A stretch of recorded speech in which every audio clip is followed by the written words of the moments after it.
कुछ दिनों से दिन और रात मेरे ताल्लुक से जो भी मीडिया में खबरें दिखाई जा रही है उसे एक ऐसा भ्रम तैयार किया जा रहा है मानो मैं देश विरोधी हूँ और दूसरे धर्म विशेषकर हिंदू धर्म के लोगों के खिलाफ 25 फरवरी को कर्नाटका के गुलबर्गा शहर में सीए और एनआरसी के खिलाफ एक जलसे में मैंने जो कहा कि हम 15 करोड़ 100 पर भारी है, उसका कतई ये मतलब नहीं होता कि मैं हमारे देश के हिंदू भाइयों के खिलाफ मैं ये जुमला कहा, बल्कि मेरे बोलने का मकसद बस इतना था कि सीए के नाम पर 15 करोड़ मुसलमान नाराज हैं, साथ ही संविधान में विश्वास रखने वाले दूसरे धर्म और जाति के लोग भी शामिल हैं, विरोध कर रहे हैं।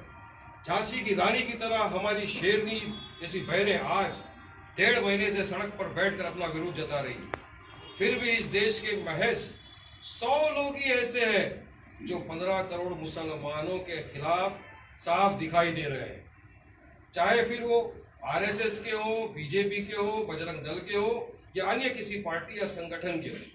मैंने इन्हीं की तरफ इशारा करते हुए कहा था कि हम 15 करोड़ ये 100 पर भारी है। ये वो 100 लोग हैं जो इस खूबसूरत से महान देश में जो लोग एक कानून लाकर बांटना चाहते हैं, उसमें कुछ पत्रकार भी है जो रोज रात प्राइम टाइम में अपने आप को सबसे बड़ा देशभक्त बताने का दावा करते हैं और रोज एक छोटी सी बात को अपने एजेंडा के हिसाब से तोड़ मरोड़ कर देश को बहकाने गुमराह करने का काम करते हैं। मैंने पहले भी कहा था, मुझे अपने इस भारत देश पर गर्व है। मैं एक सच्चा मुसलमान हूं जिसके मजहब में अपने मुल्क से मोहब्बत और वफादारी का सबक हमें बचपने से सिखाया जाता है। I am a true Indian Muslim and no one can challenge or raise questions about my love and respect towards this great nation and the people who live here, whether they are Hindus, Dalits, Sikhs, Parsis or anyone. मैं कभी भी किसी धर्म की आलोचना नहीं की है। मैंने सभी धर्मों का आदर किया है और करता हूं और इन धर्मों के मानने वालों की इज्जत करता हूं। The beauty of this great nation is pluralism and secularism.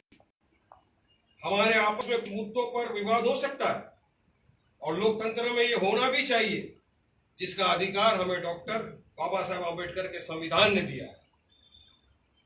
मैं एक बार फिर से साफ कर देना चाहता हूं कि मैंने ऐसा कोई बात नहीं की जिसका मतलब गलत तरीके से निकालकर मुझे निशाना बनाया जा रहा है।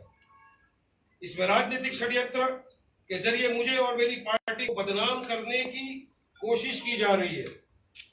इसके बावजूद अगर मेरे किसी शब्द से किसी को ठेस पहुंची है तो मैं अपने शब्द वापस लेता हूं, सिर्फ इसीलिए कि मैं इस देश का एक सच्चा नागरिक हूं और गर्व करता हूं अपने आप को भारतीय कहने पर।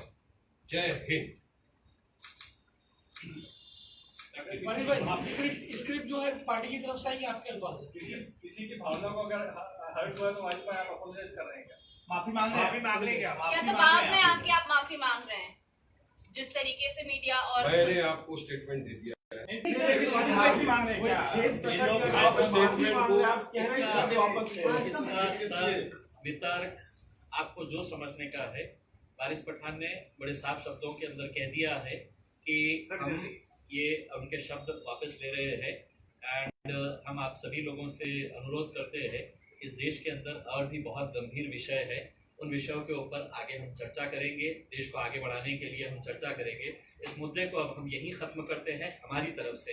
आपको जहां तक चलाना है आप चला सकते हैं।